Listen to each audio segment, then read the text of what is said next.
L'objectif de la Haute École Artésis Plantin est de donner l'occasion à ses étudiants de dernière année en relations publiques d'assurer l'organisation complète d'un événement tel que le Corporate Video Festival.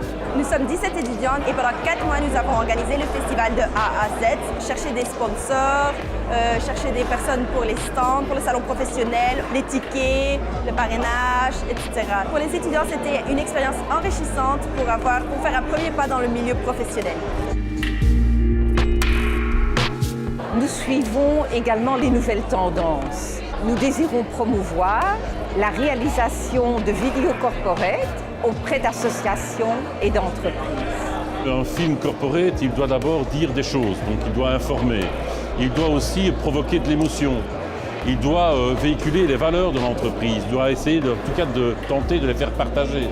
Il faut qu'on ait envie, en fait, d'aller voir derrière l'écran, d'aller voir ce qui se passe, envie se dire au fond, cette entreprise-là, j'ai envie de travailler avec elle, elle m'intéresse, j'ai envie d'en connaître un peu plus, de savoir ce qu'elle fait et ce qu'elle va finalement m'apporter à moi comme client en quelque sorte. Le video communication est devenu si important parce que tout ce qu'on fait sur Canal Z avec des vidéos, c'est knappable, embeddable.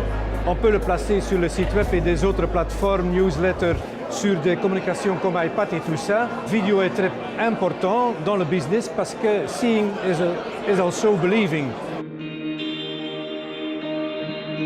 J'ai décelé plusieurs tendances. Il y avait une tendance où on utilisait beaucoup l'animation.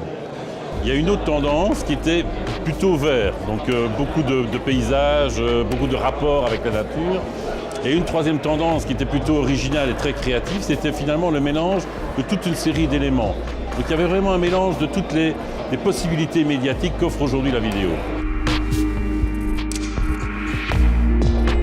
Cette édition-ci, l'édition de 2015, était la première édition nationale. Et l'objectif pour l'année prochaine est d'obtenir encore plus d'inscriptions qui proviennent de vidéos corporate réalisées à Bruxelles et en Wallonie.